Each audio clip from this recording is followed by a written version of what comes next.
Supplementary লিস্টটা আরও আগে বের করা তো উচিত ছিল।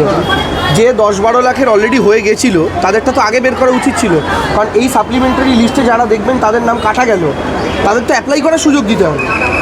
সেটারও তো একটা প্রসেস আছে। ধরুন প্রথম দফার নির্বাচন, এই প্রথম দফার নির্বাচন, তার আগে নমিনেশন হচ্ছে আপনার এই এপ্রিল মাসের ফার্স্ট উইকের পরই শুরু হয়ে যাবে। তো তার আগে যে মানুষগুলোর নাম বাদ গেল তারা যদি জানতে পারে তখন তো তারা ডকুমেন্ট দিয়ে রিঅ্যাপ্লাই করার সুযোগ পাবেন। আপনি এই প্রসেসটাকে যত ডিলে করবেন তাদের অ্যাপ্লাই করার সুযোগ কমবে, আর তত অ্যাপ্লিকেশনের প্রেশার বাড়বে, সেটা দেখার লোক কমে যাবে। তো ফলে আলটিমেটলি কিছু লোক ভোটাধিকার থেকে বঞ্চিত হবে। তো আমরা এই জন্য বারবার বলছিলাম আগে বের করুন। সুপ্রিম কোর্টে তো কবে শুনানি হয়ে গেছে, তারপরে এতদিন টাইম লাগলো কারণ প্রশ্ন তো শিখে।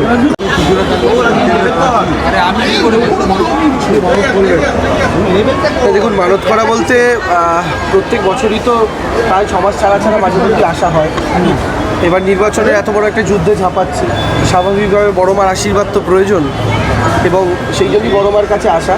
কারণ শান্তিপূর্ণ নির্বাচন হোক, যে সমস্ত মানুষের নাম অ্যাডজুডিকেশনে ঝুলে রয়েছে তারা প্রত্যেকে যেন ভোটাধিকার প্রয়োগ করতে পারে, প্রত্যেকে যেন, এবং আমরা পশ্চিমবঙ্গের যারা বাসিন্দা, পশ্চিমবাংলার যারা মানুষ, তারা প্রত্যেকে মিলে যেন বাংলা বিরোধী বহিরাগত শক্তিকে আটকাতে পারি। স্বাভাবিকভাবে চুচুড়ার মানুষের আশীর্বাদ যেন আমি পাই, সবটাই মায়ের কাছে বলে।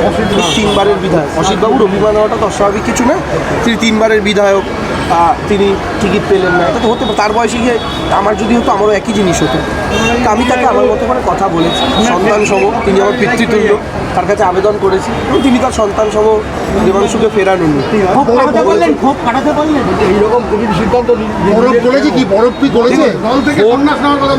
না না না, তিনি সেই সন্ন্যাসের দিকে এখনই সিদ্ধান্ত নিচ্ছেন না। তিনি আছেন, লড়াই করবেন, আমার পাশে থাকবেন, আমাকে আশীর্বাদ করবেন, এবং তিনি প্রতিজ্ঞা করেছেন তিনি আমাকে জেতানোর দায়িত্ব তিনি নিজে কাঁধে নিয়েছেন। তিনি থাকবেন, পুরোটাই সঙ্গে থাকবেন।